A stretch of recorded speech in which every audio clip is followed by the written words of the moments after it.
고요하고 차분한 아침이었습니다.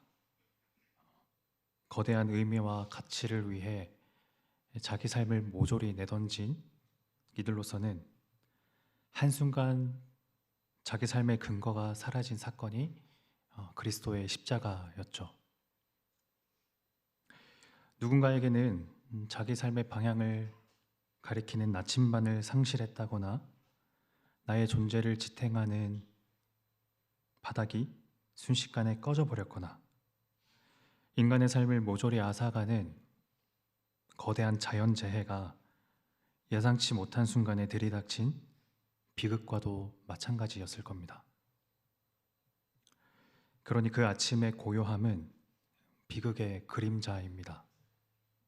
저마다 자신이 소화할 수 있는 의미를 아득하게 초월했을 때, 그 초월해버리는 그 비극을 경험했을 때 사람들이 의례 그렇게 하듯 어느 정도 시간이 지난 다음에야 그 고요함 속에서 사람들은 그 일의 의미에 대해 조금씩 생각해 보았을 겁니다. 예루살렘에서 약 11km 떨어진 엠마오로 향하는 두 명의 제자가 그런 사람이었습니다. 그들이 지금껏 예수 그리스도에게 걸었던 소망, 다윗 언약의 성취, 하나님 나라의 이루어짐과 같은 것들은 이제는 흔적 없이 사라졌고, 그들에게 남은 유일한 진실이란 그저 우리의 구원자인 줄로만 알았던 그분이 이방인의 손에 죽임을 당했다는 사실이었습니다. 누가복음 24장 21절에는 이 제자들이 예수님께 거는 기대감이 어떤지에 대한 정보가 나와 있습니다. 우리는 이 사람이 이스라엘을 속량할 자라고 바랐노라. 이뿐 아니라 이 일이 일어난 지가 사흘째요. 이스라엘을 구원할 자라는 기대감은 일순 형체 없이 사라졌고, 마치 재난을 겪은 이후 모든 세상에 들이닥친 정막처럼 어떤 종류의 소망이나 희망도 이제는 꿈꿀 수 없는 모든 종류의 긍정적 기대감의 진공 상태인 거죠. 터덜터덜한 발걸음으로 그들은 예루살렘에서 엠마오로 가고 있었습니다. 이들의 행선지가 왜 엠마오인지에 대해선 이 통일성 있는 설명은 잘 없습니다만, 추측해 보자면 6월절을 지키기 위해 예루살렘에 방문했던 사람들이 6월절 이후 무교절 기간 동안 예루살렘을 빠져나오면서 인근 마을에 숙박하기 위해 택한 곳이라는 설명도 가능합니다. 그 걸음에 예수님께서 불쑥 나타나셔서 동행하시죠. 흥미롭게도 두 사람은 예수님을 알아보지 못했습니다. 이 알아보지 못함에 대해선 좀 할 말이 있지만 잠깐 미뤄두기로 하고, 이야기상의 흥미롭고 역설적인 부분은 이후에도 등장합니다. 이들은 자신들이 나누고 있는 이야기를 궁금해하는 예수님께 예수님 이야기를 하죠. 성경은 이 점을 흥미로운 역설로 묘사합니다. 한 사람이 글로바라 하는 자가 대답하여 이르되, 당신이 예루살렘에 체류하면서도 요즘 거기서 된 일을 혼자만 알지 못하느냐? 모두가 다 아는 그 일을 어째서 당신 혼자만 모르느냐? 그렇게 예수님 혼자만 모른다고 그렇게 예수님께 말씀하는 거죠. 그렇게 예수님을 알아보지 못하는 제자들과 부활하신 예수님의 동행이 이루어집니다. 이들은 예수님의 부활을 인지하지 못한 걸까요? 그보다 더 이른 시각, 주님이 부활하신 새벽에 무덤가에 간 여인들의 증언은 확실했습니다. 무덤은 비어 있었고 주님의 천사들이 예수님이 부활하셨다고 말했다고요. 하지만 정말 부활이 이루어졌는지에 관해선 엠마오로 가는 두 제자와 베드로, 그 밖에 대부분의 사람들이 의아해했던 것으로 보입니다. 여인들의 증언에 대해 사람들의 반응을 성경은 이렇게 기록하는데요. 사도들은 그들의 말이 허탄한 듯이 들려 믿지 아니하나 베드로는 일어나 무덤에 달려가서 구부려 들여다보니 세마포만 보이는지라 그 된 일을 놀랍게 여기며 집으로 돌아가니라. 독자인 저희로서는 당시 제자들이 빈 무덤을 보고서도 예수님의 부활을 왜 금방 떠올리지 못했냐가 무척 의아하지만 유대인 사이에서의 이 죽음과 부활관을 좀 생각해 보면 좀 이해되는 면도 있습니다. 유대인의 사고 방식에서 죽음은 거스를 수 없는 진실 중 하나였습니다. 동시에 그들은 부활을 믿었어요. 그런데 그 부활은 전 지구적이고 우주적이며 종말의 때, 하나님의 심판의 날이 임할 때, 그때 이 세상의 역사가 완성되었을 때 그때 일어난 일이라고 생각했습니다. 예수님의 경우처럼 누군가에게 일회적이나 예외적으로 한 개인에게 일어나는 사건이라는 인식을 하지 못했던 거죠. 공생의 당시 예수님께서 아무리 자신의 죽으심과 부활을 말씀하셨더라도 제자들이 빈 무덤을 보고서도 예수님의 부활로 바로 연결 지을 수 없던 이유가 바로 거기에 있습니다. 제자들의 이런 눈먼의 상태를 성경은 의미심장하게도 이렇게 묘사합니다. 그들이 서로 이야기하며 문의할 때 예수께서 가까이 이르러 그들과 동행하시나 그들의 눈이 가리어져서 그인 줄 알아보지 못하거늘. 예수님의 부활에 대한 단서가 이미 그들에게 주어져 있음에도 불구하고 눈이 가리어진 그들은 그분이 부활하신 예수님이라는 것을 알아채지 못했습니다. 빈 무덤을 예수님의 부활로 단번에 연결시킬 수는 없다 하더라도 그래도 부활하신 예수님을 만났을 때 그분이 예수님이라는 것은 알아볼 법한데 왜 알아보지 못한 것일까? 이 제자들의 알아보지 못함이라는 사태에 대해서도 좀 생각해 볼 만한 데가 있는데요. 부활하신 예수님의 형체가 공생의 당시의 모습과 극적으로 달라지거나 몰라보게 바뀌었을 건 아닙니다. 어째서 그들은 그분이 예수님이라는 걸 알지 못한 걸까요? 또 재미있는 점은 이 엠마오로 가는 두 제자만 알아보지 못한 것이 아니라 부활하신 예수님이 제자 공동체에 나타나셨을 때 그 누구도 단번에 그분이 예수님이라는 것을 알아보는 사람이 없었다는 점입니다. 부활하신 예수님께서 갈릴리에 나타나셨을 때 그때도 제자들은 예수님을 알아보지 못했습니다. 요한복음 21장 4절. 날이 새어갈 때 예수께서 바닷가에 서셨으나 제자들이 예수이신 줄 알지 못하는지라. 예수님의 형체가 달라진 것도 아니고 제자들의 인식에도 문제가 있는 것이 아니라면 제자들이 부활하신 예수님을 알아보지 못하는 것은 어쩌면 인간적인 이유에서라기보다 신적인 어떤 사태라고 말할 수 있을 겁니다. 마치 계시가 그런 것처럼 예수님께서 그 순간 당신을 가리신 것이죠. 그런가 하면 이들이 예수님을 눈치채는 시점에 대해서도 좀 생각해 볼 만한 여지가 있습니다. 예수님께서 사실 성경에 기록된 모든 선지자들의 예언과 유대의 역사가 예수님 당신을 가리키고 있다는 점을 풀어서 설명해 주실 그때가 아니었습니다. 도리어 그 순간은 가장 사소하고 뜻밖의 순간에 일어났습니다. 엠마오에 드디어 도착한 그들은 예수님께서 그들을 떠나려 하자 함께 머물자고 강권하죠. 예수님은 그들과 저녁 식사를 하시는데 그때 예수님은 마치 이 잔치를 배설한 주최자처럼 행동하십니다. 그들과 함께 음식 잡수실 때 떡을 가지사 축사하시고 떼어 그들에게 주시니 그리고 이들은 그제야 방금까지 자신들이 함께한 분의 정체에 대해 알게 됩니다. 그들의 눈이 밝아져 그인 줄 알아보더니 예수는 그들에게 보이지 아니하시는지라. 성경은 의미심장하게도 그들이 알아본 시점에 대해 다시 한번 언급합니다. 그래서 그 두 사람도 길에서 겪은 일과 빵을 떼실 때에 비로소 그를 알아보게 된 일을 이야기하였다. 빵을 뗀다는 건 주님과 함께한 식사를 의미하는 거죠. 눈이 밝으신 분이라면 이 30절이 단순한 식사가 아니라 주님의 성찬을 묘사한 구절과 비슷하다는 것을 아실 겁니다.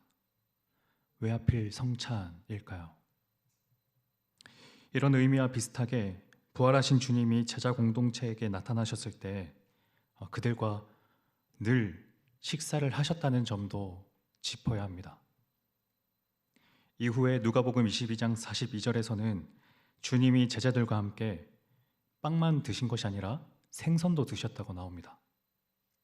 한편 요한복음 21장에서도 갈릴리로 돌아간 제자들에게 나타나신 예수님은 그들과 함께 조반을 드시고 빵과 생선을 드셨죠. 예수께서 가져서 떡을 가져다가 그들에게 주시고 생선도 그와 같이 하시니라. 이 점에 대해서도 떠오르는 바가 생각나지 않으십니까? 오병이어죠. 오병이어의 신학적 의미에 대해선 요한 스스로가 자신의 복음서에 명료하게 정리해 두었습니다. 요한복음 6장 35절을 다 같이 한번 읽겠습니다. 예수께서 이르시되 나는 생명의 떡이니 내게 오는 자는 결코 줄이지 아니할 터이요 나를 믿는 자는 영원히 목마르지 아니하리라. 그리고 예수님은 당신을 빵에 빗댄 의미에 대해 다시 한번 말씀하죠. 예수께서 이르시되 내가 진실로 진실로 너희에게 이르노니 인자의 살을 먹지 아니하고 인자의 피를 마시지 아니하면 너희 속에 생명이 없느니라. 내 살을 먹고 내 피를 마시는 자는 영생을 가졌고 마지막 날에 내가 그를 다시 살리리니 내 살은 참된 양식이요 내 피는 참된 음료로다.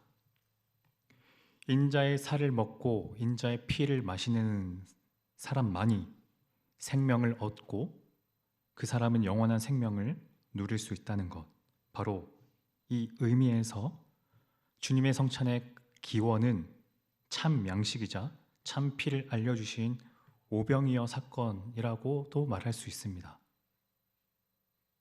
그러니 예수님을 알아보지 못한 두 제자가 주님의 생명을 은유하는 성찬을 통해 예수님을 비로소 알아보게 되었다는 건 하나님께서 그 식사 자리를 중요하게 여기셨다는 것을 알려주는 지표라고도 말할 수 있을 겁니다. 바로 성찬이 눈이 어두워진 것과 눈이 밝아진 것을 가르는 분기점이 되었으니까요. 그리고 이 점에서 그 엠마오에서 일어난 그 성찬을 이렇게도 말할 수도 있을 겁니다. 영화 용어인데요. 프리즈 프레임이라고요. 영화의 어느 장면을 멈추고 얼리게 함으로써 그 장면을 강조하는 그 효과입니다. 굳이 영화 이야기를 말하지 않더라도 우리 기억 속에선 언제건 그때의 순간으로 되돌아갈 수 있는 프리즈 프레임 같은 것들이 많이 있죠. 하나의 얼어붙은 이미지로 기억될 법한 삶의 어느 순간, 그리고 그 순간은 감히 단언하자면 주로 트라우마와 같은 외상적 기억의 순간이 그렇지 않은 경우보다 훨씬 더 많은 것 같기도 합니다. 어쩌면 십자가가 제자들에게는 그런 트라우마적 순간, 그러니까 프리즈 프레임으로 남아있지 않았을까요? 지금껏 살아왔던 삶의 방식, 방향, 가치, 의미를 뒤흔들고 새로운 삶의 질서에 맞춰서 살았던 지난 3년의 시간, 그렇게 이제야 나라는 존재의 이 의미와 이유, 삶의 목적 같은 것들을 겨우 알게 되었건만 그것의 가장 근거이자 토대인 그분이 참혹한 모습으로 피 흘리며 죽어가는 현장을 그들은 두 눈으로 똑똑하게 목격했을 테니까요. 두 손과 발이 못 박힌 채 전능하신 하나님이 가장 무력한 자세로 매달려 있는 예수님의 희끗한 살결을, 그리고 그 희끗한 살결을 타고 흐르는 무섭도록 형형한 붉은 피를 바라보았습니다. 알지 못하는 누군가의 처형 장면을 목격하는 일도 오랜 시간 외상적 기억으로 남아있을 법한데 그 대상은 그들에게는 자기 삶의 근거였던 분이죠. 그들은 죽음이 예수님을 죽이는 걸 텅 빈 눈으로 하염없이 바라보고 있었습니다. 잘 아시는 것처럼 2001년 9월 11일이라는 날짜를 그냥 지나치게 할 수 없는 사건이 일어났었습니다. 현장에 있던 카메라에 의해 그 사건은 전 세계에 생중계되었죠. 지금 이렇게까지만 말해도 어떤 장면을 말씀드리는지가 머릿속에서 다들 아마 떠올리실 겁니다. 누군가에게는 트라우마적 기억이라고도 할 수 있겠죠. 그런데 그 비행기가 세계무역센터를 관통하는 그 장면보다 더 트라우마의 중핵이라고 할 만한 사진이 따로 있다고 말하는 학자가 있습니다. 사진을 보여드리진 않을 텐데요. 당시 현장에 있던 사진기사 리처드 드류는 화염과 연기를 견디지 못하고 지상으로 몸을 날리는 사람들을 그 자리에서 급하게 카메라로 찍었습니다. 그리고 그 사진은 다음날 뉴욕타임즈에 실렸고, 이 사진이 지닌 외설성으로 인해 많은 사람들로부터 비판을 받고는 다시는 사용되지 않았습니다. 이렇게 말로만 들어도 저도 그 사진의 외설성, 그러니까 한 사람이 죽음을 향하는 과정을 담은 사진이 조금은 꺼림칙하고 윤리적으로도 문제가 있는 건 아닐까라는 생각이 드는데요. 그런데 어느 시인은 그것에 대해 조금 다른 관점을 제시합니다. 비슬라바 심보르스카의 시입니다. 그들은 불타는 층에서 뛰어내렸다. 한 사람, 두 사람, 더 많은 사람이 더 높은 곳, 더 낮은 곳에서. 사진은 그들의 삶을 멈추게 했고 지금은 유지하는 중이다. 지상 위이면서 지상을 향한 곳에. 각자는 여전히 완전하다. 특정한 얼굴을 가졌고 피는 잘 숨겨져 있다. 충분한 시간이 있다. 머리칼이 풀어지기까지는, 열쇠와 동전이 주머니에서 쏟아지기까지는. 그들은 여전히 공중에 있다. 그들이 막 열어놓은 장소의 범위 안에 있다. 내가 그들을 위해 할 수 있는 건 두 가지뿐. 이 비행을 묘사하기, 그리고 마지막 한 줄은 쓰지 않기. 시인에 의하면 그 사진은 그들의 죽음을 보게 만드는 것이 아니라 삶을 보게 만든다고 합니다. 사진으로 얼어붙게 만듦으로써 삶을 멈추게 하고 유지하게 되기 때문인데요. 각자는 여전히 완전하다, 충분한 시간이 있다라는 말로 시인은 이 사건의 진행을 간곡하게 막아섭니다. 이것은 단지 말놀이에 불과한 걸까요?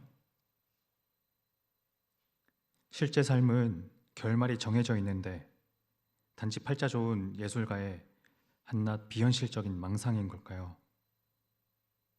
시의 마지막은 이렇게 끝납니다. 내가 그들을 위해 할 수 있는 건 두 가지뿐. 이 비행을 묘사하기, 그리고 마지막 한 줄은 쓰지 않기.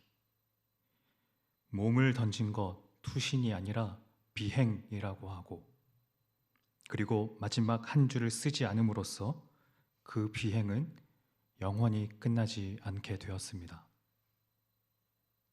그러므로 저 시는 사진의 의미를 죽음이 아니라 삶으로 바꾸었고 그 삶을 영원한 것으로 만들어 버렸습니다. 부활하신 예수님께서 제자들에게 나타나 식사를 하신 것이 바로 비슷한 일이라는 말씀을 드리려는 것입니다. 그러니까 예수님은 제자들의 프리즈 프레임을 십자가가 아니라 성찬으로 바꾸고 싶으셨던 겁니다. 예수님의 살과 피는 주님의 죽으심과 인생의 의미가 한순간에 사라진 것이 아니라 다름 아닌 생명을 의미하는 것이고, 그것을 먹고 받아들이는 사람은 영원히 살게 될 것이라는 것을 알려주시려는 것이죠. 그럼으로써 예수님은 마지막 한 줄인 십자가 죽음과 그 앞줄인 성찬 생명의 자리를 바꾸셨고 결국 죽음이 쓰여야 할 자리에 생명이 쓰이도록 하셨습니다. 죽음이 죽고 생명이 살았습니다. 그리하여 예수님의 마지막 줄과 그분을 먹고 마시는 이들의 마지막 한 줄은 하나님께서 이 세상에 마침표를 찍으시기 전까지는 결코 쓰이지 않게 하셨습니다. 그렇게 죽음은 영원히 성취되지 않습니다. 생명이 완성되죠. 이들이 예수님을 알아본 순간에 대해 조금 덧붙일 말은 있습니다. 부활하신 예수님께서 제자들에게 나타나시고 그 다음에도 예수님은 계속 제자들과 함께 거하시진 않습니다. 늘 호련하게 사라지시면서 퇴장하는데요. 엠마오의 두 제자에게는 그 경향이 조금 더 강합니다. 예수님과 함께하는 동안 그들은 예수님을 알아보지 못하다가 예수님을 알아본 순간 그때 예수님은 사라지시죠. 어떤 의미가 있는 걸까요? 죽음이 쓰여야 할 자리에 생명이 쓰였으니 그리하여 그들의 프리즈 프레임이 십자가가 아니라 성찬, 그러니까 죽은 힘의 생명으로 바뀌었으니 이제 그들의 감각적, 경험적, 이론적 인식은 이제 그렇게 중요한 것이 아니라는 의미 같기도 합니다. 그러니까 예수님을 받아들이는 건 나의 기분이나 감정이나 감각, 사실에 기초한 것이 아니라는 것이죠. 인간의 감각을 아득하게 초월하는 영역, 믿음입니다. 예수님이 느껴지지 않아도 괜찮습니다. 부정할 수 없는 진리는 그분이 우리 죄로 인해 십자가에서 죄값을 다 치르셨고 부활하심으로써 죽음을 무너뜨리고 생명을 우리에게 건네셨다는 것이니까요. 이 진리를 받아들이는 일은 감각이나 경험과 같은 인간의 인지적 영역을 뛰어넘습니다. 믿음이 그것을 가능하게 합니다. 그리고 이제 그들은 그 믿음으로 현 사태를 다르게 해석할 수 있게 되었습니다. 예수님의 사라지심은 예수님의 부재가 아니라 예수님의 임재의 또 다른 방법일 수 있다고요. 겉으로 보기에 예수님이 보이지 않다 하더라도 예수님이 그들 안에서 영원히 살아 계시다는 것을 이제 그들은 느끼지 않아도 알게 되었습니다. 그리하여 오늘 저희가 놓인 자리는 엠마오로 가던 두 제자가 이제는 다시 예루살렘의 제자들을 향해 가는 걸음과 같습니다. 예수님은 사라지셨으므로 이제는 눈으로 볼 수도 손으로 만질 수도 없습니다. 하나님은 보이지 않고 때로는 너무 멀리 계신 것만 같죠.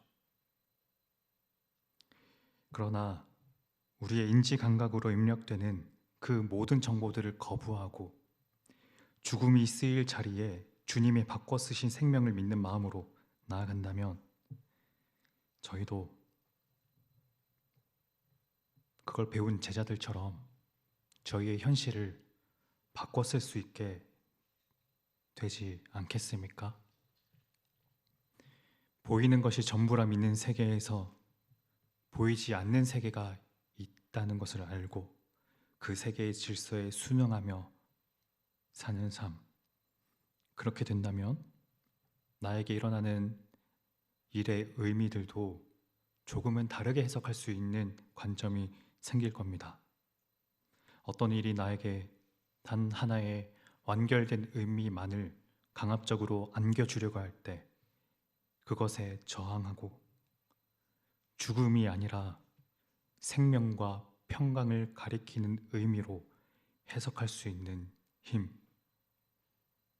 투신이 아니라 비행으로 바꿔 쓰는 힘 같은 것 말입니다. 단 마지막 한 줄은, 그러니까 그 일의 최종적 의미라고 할 만한 것은 그것만큼은 저희가 쉽게 쓰지 않기, 오직 그 일은 하나님만이 쓰실 수 있도록 맡겨드리는 일, 저희들에게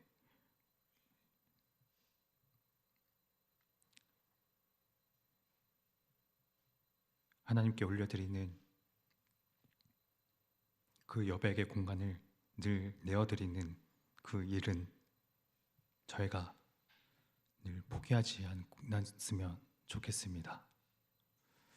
함께 찬양하며 나가겠습니다.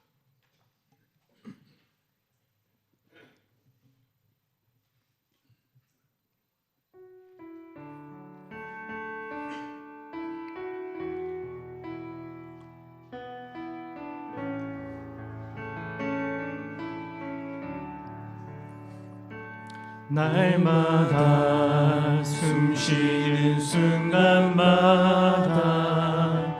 내 앞에 어려운 일 보내 주님 앞에 이 몸을 맡길 때 슬픔 없네 두려움 없네 주님의 그 자비로운 손길 항상 좋은 것 주시도다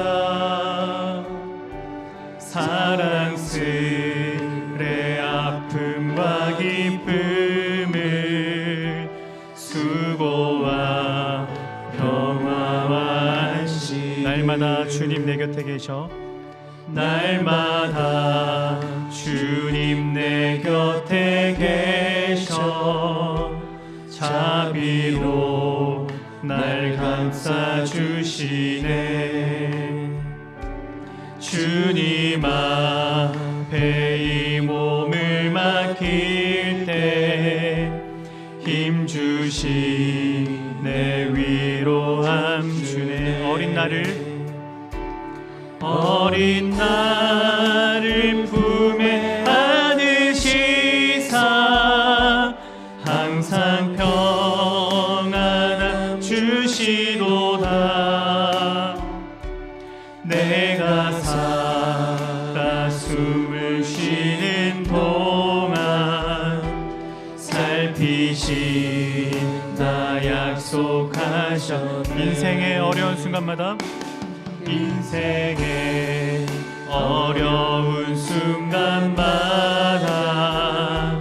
주의 약속 생각해보네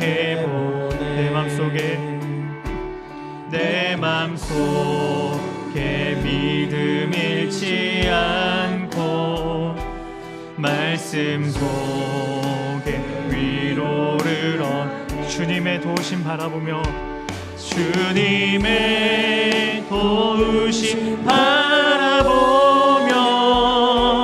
모든 어려움 이기도다 흘러가는 순간순간마다 주님 약속 새겨 사랑스레 주님의 그 자비로운 손길 주님의 그 자비로운 손길 항상 좋은 것 주시도다 사랑스레 아픔과 기쁨을 수고와 평화와 다시 한번 주님의 그 자비로운 손길 주님의 그 자비로운 손길 항상 좋은 것 주시도다 사랑스레 아픔과 기쁨을 수고와 평화와 안식을